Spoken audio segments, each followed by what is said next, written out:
Olá, colegas. Nesse nosso 9º capítulo, nós vamos tratar das licitações públicas.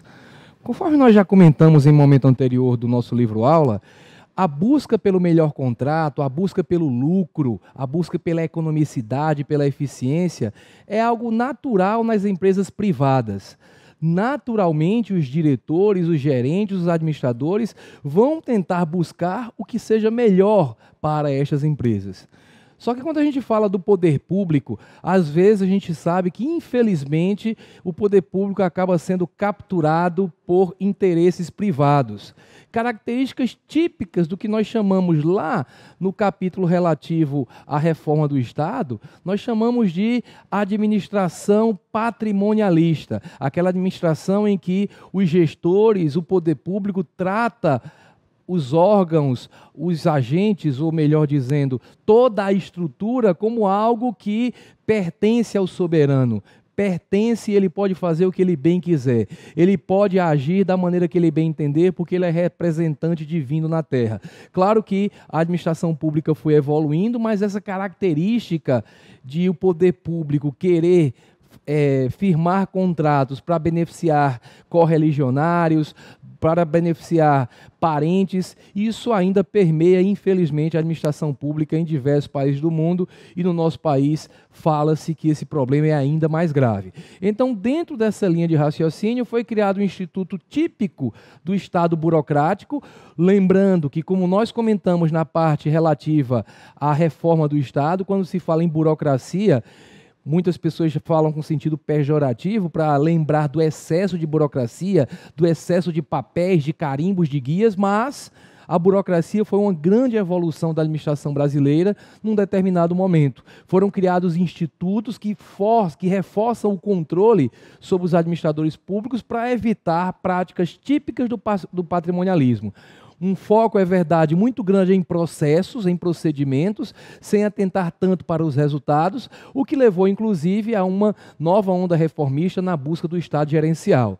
Mas, como nós comentamos anteriormente, a busca pelo Estado gerencial não abandona por completo os institutos da burocracia. E um instituto burocrático típico é o que nós vamos estudar nesse capítulo, que é o Instituto da Licitação. Já que não é natural, não é automático para o poder público, muitas vezes, a busca do melhor contrato, para garantir que isso aconteça, se cria um procedimento em que a administração vai ter que oportunizar a todos os eventuais interessados a possibilidade de fazer um contrato com ela. Certo? Então, a primeira ideia é garantir isonomia, é impessoalidade. Eu não vou contratar você especificamente porque você tem algumas características pessoais que lhe aproximam de mim. Você é meu parente, você é um correligionário, você ajudou, financiou minha campanha. Então, a ideia inicial, igualdade e oportunidade para todo mundo, para que, no final das contas, a administração consiga fazer o contrato que lhe é melhor, o melhor contrato dentre os possíveis, de acordo com as pessoas que ela tem, que querem com ela contratar. Então, nessa linha, o conceito de administração pública é um procedimento administrativo mediante o qual a administração, antes de celebrar um contrato administrativo, abre a todos os interessados, vejam a ideia de isonomia e de impessoalidade aqui dentro, né? A todos os interessados que com ela pretendam contratar e que atendam às condições previstas no instrumento convocatório, que via de regra é o edital, mas também é a carta convite. Então, há um documento que diz quais são as condições da contratação, a possibilidade de apresentar suas propostas, com o objetivo de que seja escolhida aquela proposta, né, que melhor atenda ao interesse público. Dentro dessa definição, a gente vê que as características principais, além da oportunidade ser dada a todo mundo, é também a de selecionar a proposta mais vantajosa para a administração, que não necessariamente é a mais barata. Há um exemplo sempre citado por quem trabalha com licitações, que é a compra de canetas, por exemplo. Se você for fazer uma licitação para comprar um monte de canetas, né, para todos os órgãos da administração pública federal, por exemplo, e simplesmente adotar o critério menor preço e acabou, aí o que é que acontece? Vai comprar a caneta mais barata existente no mercado, que são aquelas que quando você começa a escrever, depois de um certo tempo, elas quebram, param, começam a falhar. Então, a ideia aqui é a busca da proposta mais vantajosa. Aliás, Essa ideia de que a proposta mais vantajosa não é necessariamente a mais barata, ela é uma ideia bastante óbvia, mas que é difícil de ser implementada de acordo com essa lei de licitações, porque ela amarra demais o gestor e só possibilita que você deixe de contratar aquela proposta mais vantajosa com base em critérios muito claros, objetivos, que sejam colocados no edital.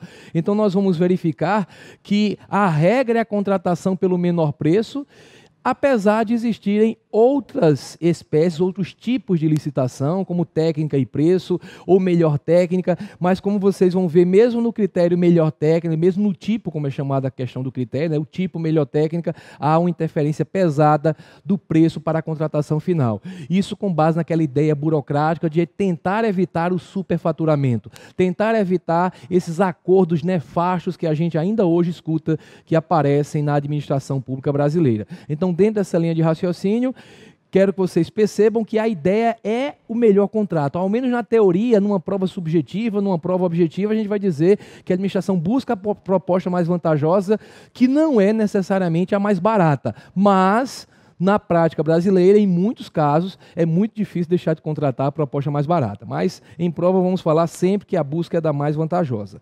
Muito bem. Com relação à competência para legislar, o raciocínio é é idêntico àquele que nós utilizamos no capítulo passado relativo aos contratos administrativos. O mesmo dispositivo que diz que a União vai legislar sobre licitação, estabelecendo normas gerais, diz que também a União vai legislar sobre contratação. É numa expressão só, compete privativamente à União dispor sobre normas gerais de licitação e contratação. Então, a linha de raciocínio é que a União tem que trazer as diretrizes, a União tem que trazer o que é geral, o que vai ser aplicável a todos os entes, mas sem retirar a competência que todos os entes têm para dispor sobre suas especificidades. Nem a União pode exorbitar, descendo a detalhes, como nós vamos mostrar que ela já o fez, nem os entes federados podem tentar tratar de coisas que sejam gerais demais e que, por conseguinte, invada esse tratamento, de forma a invadir esse tratamento, a competência que é da União privativa para legislar sobre normas gerais. Então, dentro dessa linha de raciocínio, a União estabelece as diretrizes.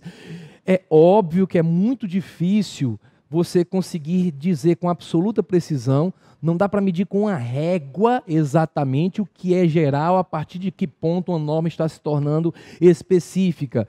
Isso é bastante difícil. É o judiciário que analisa em cada caso. Eu dou um exemplo bem simples com relação à própria licitação. A gente tem uma hierarquização tácita entre as espécies de licitação para as contratações em geral.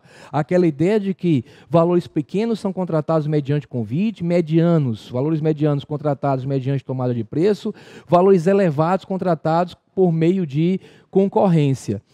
Só que um valor que possa ser considerado pequeno para a União Federal, talvez seja mediano ou até um grande valor para o município de Borá, no interior de São Paulo, o menor município do Brasil quanto à população, com menos de 1.000 habitantes. Então, parece que o que é pequeno, o que é médio, o que é grande, é uma coisa muito específica de cada entidade. Entretanto, a Lei Nacional de Licitações estipulou os limites para convite, tomada de preços e concorrência. Muitos dizem que isso ultrapassou a competência que teria a União para legislar sobre normas gerais, de forma que a União teria descido a um grau de especificidade que agrediria a competência dos outros entes federados. Mas o judiciário tem entendido que essa norma é norma geral. E, aliás, na prática, mesmo que a gente considere inconstitucional, isso seria um daqueles casos de... Isso é um absurdo sob o ponto de vista jurídico, mas você vai entender o que eu quero dizer. É como que fosse uma inconstitucionalidade útil. Claro que agredir a Constituição é absurdo sob qualquer aspecto.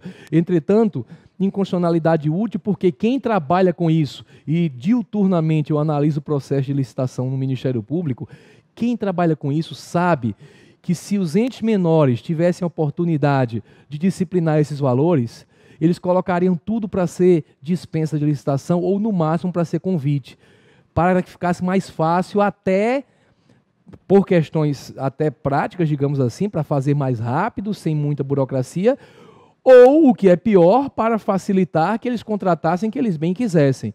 Então, dentro dessa ideia, muitos consideraram que foi bom que se colocassem esses valores dentro da lei nacional, porque os entes não têm condições de fazer com que um grande valor que deveria estar sujeito à concorrência, ele acabasse sendo reduzido, né? Sendo colocado no âmbito de um contrato firmado com base em uma licitação na modalidade convite ou até com dispensa. Então, nessa linha, a União legislou sobre vários aspectos, mas a gente tem que considerar, salvo decisão do Supremo, que a gente vai ver que tem para um caso, que a União exerceu sua competência privativa para legislar sobre normas gerais. E, portanto, aquela regra é aplicável a todas as entidades. Em todas as modalidades de licitação, essas regras serão aplicáveis para a administração pública direta e indireta da União, direta e indireta de Estado, Distrito Federal, municípios. Quando eu falo da administração indireta, vocês vão ver que a norma é ainda mais ampla do que a própria ideia de aplicar para a administração direta e indireta. Ela fala, além disso, em certos fundos especiais, em entidades controladas. Então, existe uma aplicabilidade muito ampla da lei de licitações editada pela União, que nós vamos presumir, salvo na decisão que nós vamos falar, que o Supremo falou que alguns dispositivos são específicos demais e só valem para a União, mas a regra é que nós vamos presumir que a lei é sim de normas gerais e, portanto, aplicável obrigatoriamente por todos os entes federados. Então, a Constituição Federal, ela diz isso que nós acabamos de citar no artigo 22, que compete à União legislar sobre normas gerais, lembrar que só normas gerais, de licitação e contratação em todas as modalidades. Nós vamos ver que quando se fala em modalidade, é tomada de preços, concurso, leilão, concorrência, isso é modalidade. Desde já acostumem, para quem estiver estudando a matéria pela primeira vez, acostumem a não chamar essas modalidades de tipos. Há uma tendência de a gente usar como sinônimos, né? Concurso, leilão, tomada de preço são tipos de licitação. Mas nós vamos ver que na terminologia adotada pela lei e que as bancas adoram porque dá para fazer armadilha, para induzir o candidato a marcar verdadeiro quando se chamou de tipo a tomada de preço, né? Por exemplo. Então, na terminologia que nós vamos utilizar, tipo é o critério para julgar. Modalidade é tomada de preço, concurso, leilão, é como a licitação vai se desenvolver, quais são as regras aplicáveis dentro de cada uma dessas espécies que nós vamos chamar de modalidade. Então, de qualquer forma, cabe à União legislar sobre licitação e contratação em todas as modalidades. Para a administração direta, autárquica e fundacional, no início fica parecendo que só vai até autarquia e fundação, não pega as sociedades de economia mista, mas quando você vai adiante, você percebe que se fala de todos os entes, União, Estado, Distrito Federal e municípios, aí se coloca obedecido disposto no artigo 37, 21, e para as empresas públicas e sociedades de economia mista, nos termos do artigo 173, parágrafo 1º, inciso 1. Na realidade, com relação a esses entes de direito privado, o que se imagina é que, como são empresas, a sociedade de economia mista também é uma empresa, né, que tem características específicas, capital misto, organização social na forma de sociedade por ações, mas são empresas. Então, essas empresas que atuam no regime de direito privado, o que se imagina é que elas precisam, sim, de um grau maior de autonomia, um grau menor de burocracia, para que elas consigam se adaptar a essa atuação em que, em muitos casos, existe até concorrência, como no caso daquelas que exploram atividade econômica. Então, dentro dessa linha de raciocínio, a ideia seria liberar um pouco mais. E lá nesse artigo 173, parágrafo 1º, inciso 3, se prevê que vai haver um estatuto específico, ou seja, uma lei que vai tratar da licitação para empresas públicas e sociedade de economia mista. Conforme nós já falamos na parte relativa a contratos, essa lei não foi editada e, por enquanto, se aplica a lei de licitações para todo mundo. Com algumas pequenas diferenças, como nós vamos ver ainda nesse capítulo, quando estivermos falando sobre os casos de dispensa de licitação dispensável, que, por exemplo, o limite para a dispensa para a sociedade de economia mista e empresa pública é dobrado, para tentar retirar da regra de licitação uma parcela maior dos contratos firmados por essas instituições, mas que a lei se aplica a todas essas entidades, se aplica pelo menos até que seja editada a lei específica, e lembrar que quando essa lei específica vier, ela não vai liberar, não pode liberar as empresas públicas e sociedades de economia mista de licitação de maneira genérica. O que ela vai trazer são regras mais flexíveis e não simplesmente uma liberação, não precisa fazer mais. Afinal de contas, se integra a administração, conforme nós já estudamos na parte relativa a princípios, e integra a administração, tem que obedecer aos princípios, e entre eles estão estes aí que nós citamos, que orientam a licitação, né? Dentro do princípio da impessoalidade, dentro do princípio da isonomia, dentro do princípio da economicidade, a gente encontra a necessidade de licitação, que ainda tem que ser feita em virtude de nós não termos conseguido ainda evoluirmos para uma situação em que a gente não precisa obrigar o poder público a fazer essa burocracia. No momento em que seja natural a busca do melhor contrato, aí a sociedade evoluiu ao ponto de se abandonar a necessidade de licitação. Estamos bem longe, acredito. Bem, a competência para legislar supletivamente, de que é essa competência? Quem pode legislar supletivamente? A União estipulou normas gerais e aqui nós vamos ter os estados, o Distrito Federal e também os municípios. Eu digo também os municípios porque quando a gente fala da competência concorrente do artigo 24 da Constituição, ela é atribuída somente à União, estados e EDF. Mas na prática os municípios têm competência suplementar com base no artigo 30, legislar para suplementar a legislação federal e estadual no que couber. E no caso de licitações é bom lembrar que a regra não foi colocada, a regra que atribui competência para a União, não foi colocada sequer no artigo 24. Foi no artigo específico que nós acabamos de ler da Constituição, que diz que a União legisla privativamente. Os outros entes, todos, vão legislar sobre suas especificidades, né? Inclusive, eu lembro de uma lei do município de Brumadinho, no interior de Minas Gerais, que foi profundamente elogiada pelo Supremo Tribunal Federal, até no acórdão, não foi nem no voto. Eles elogiaram muito a lei do município de Brumadinho, considerando-a constitucional, dizendo que ele estava dentro da sua competência para legislar sobre suas especificidades, e o elogio veio porque a lei era uma lei que caminhava no sentido da moralidade, da probidade administrativa. A lei proibia que o poder público firmasse contrato com empresas que fossem dirigidas por familiares do prefeito, do vice-prefeito, dos vereadores, certo? Ou até por eles mesmos, claro. Então você criou uma regra que caminha naquele sentido da moralidade, que é até semelhante àquela regra que consta na súmula vinculante do Supremo Tribunal Federal, que fala sobre nepotismo. Mas lembra que aquela súmula fala sobre nepotismo com relação à admissão de servidor, contratar alguém em cargo em comissão. O município de Brumadinho foi além e falou com relação às suas licitações. Então se entendeu que isso não seria exatamente uma norma geral, é uma norma moralizante que poderia ser enquadrada dentro da parte de direito, competência para legislar sobre assuntos específicos, ok? Agora, o que é que esses entes não podem, o que é que não lhes está permitido? Primeiro, criação de novas modalidades licitatórias, né? Vocês vão ver que hoje em dia existem 7 na prática modalidades licitatórias, mas o município, os estados, o DF, eles não podem criar uma 8ª modalidade de licitação, certo? Ou de novas espécies de dispensa de licitação.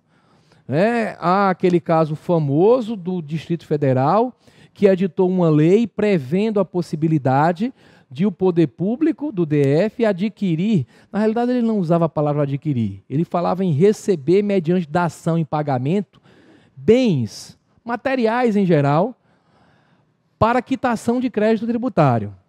Aí pensem o seguinte, se você está devendo crédito tributário ao DF e paga esses créditos mediante a entrega de certos materiais, na prática o DF está adquirindo aqueles materiais sem licitação. Seria uma hipótese de dispensa, mas que não está prevista na lei nacional. Então, inconstitucional porque foi criada uma nova espécie de dispensa. E lembro também que quando eu falo isso em sala de aula, tem aluno que diz, Ricardo, mas existe dação em pagamento em bens imóveis. Está previsto no Código Tributário Nacional. Então, por que você não usa o mesmo raciocínio? Criar uma nova hipótese de dispensa, portanto é inconstitucional. Eu digo, eu uso metade desse raciocínio. Criaram realmente uma nova hipótese de dispensa, que está no Código Tributário. Mas ela não é inconstitucional porque está em lei editada pela União. Porque a lei do DF é inconstitucional porque é do DF, porque a União tem competência privativa para legislar sobre normas gerais de licitação. Então não pode criar modalidade, nem pode combinar as modalidades que já existem, tem que usá-las nos termos previstos na lei.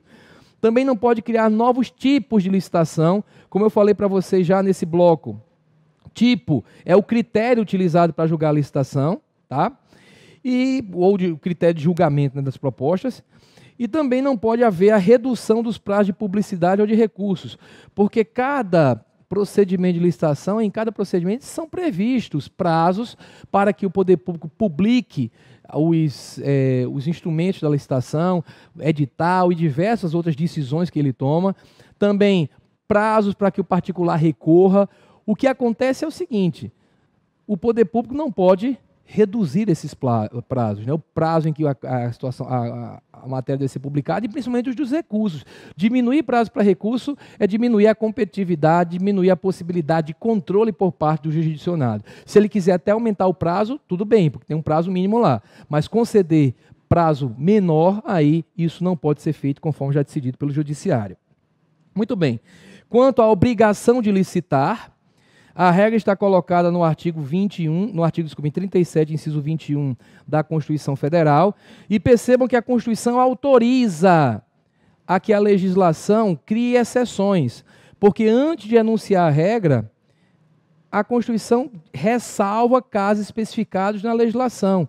E esses casos especificados, como nós vamos ver, vão ser os casos de inexigibilidade e os casos de dispensa, que alguns doutrinadores separam em licitação dispensável e licitação dispensada. Então, obras, serviços, compras e alienações serão contratados mediante processo de licitação. Então, pode haver exceção a isso.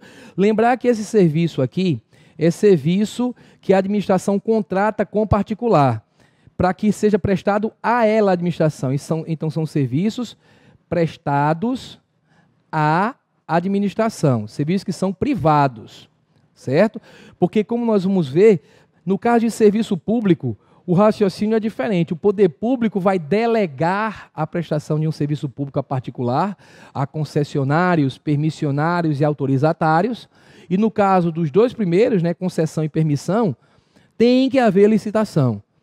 Tem que haver licitação prévia, e a Constituição e as leis não prevêem exceção a essa regra. Então, concessão e permissão de serviço público dependem necessariamente de licitação.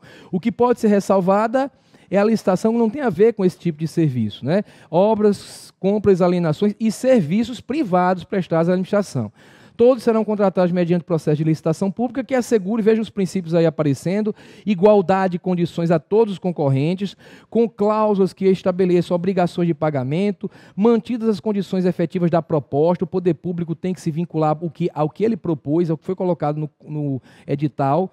Nos termos da lei, o edital também se vincula à lei, o qual, esse edital, aqui está se referindo do instrumento que lançou a licitação, né, esse procedimento de licitação, somente permitirá as exigências de qualificação técnica e econômicas indispensáveis à garantia do cumprimento das obrigações. O que é que se quer dizer com isso? O edital não pode criar um requisito, nem a lei poderia, seria absurdo, um requisito de qualificação técnica ou econômica que extrapolasse o que é necessário para a realização daquele objeto.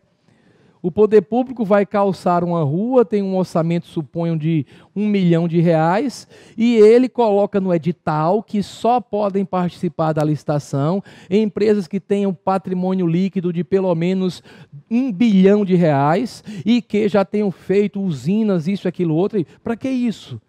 Só se vai calçar uma rua. Porque percebam, quando você faz isso, você restringe a competitividade. Você automaticamente exclui do certame diversas pessoas que teriam condições de competir e poderiam trazer para a administração pública talvez até uma proposta melhor. Então, exigência de qualificação econômica, certo? Só se for uma coisa indispensável para garantir aquelas obrigações, assim como qualificação técnica. Porque você vai exigir que uma empresa tenha construído uma usina se você quer que, na realidade, ela calce uma rua tão somente, certo? Então, para evitar direcionamento da licitação, as exigências têm que ser razoáveis, tem que ter uma finalidade razoável.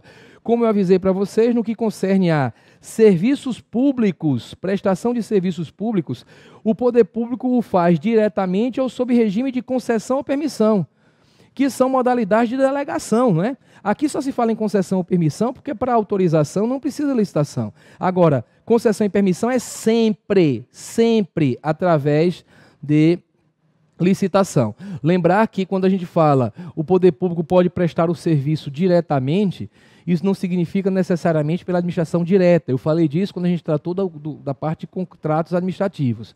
Diretamente ao poder público fazer por meio de suas entidades e órgãos, ou seja, fazer por meios próprios.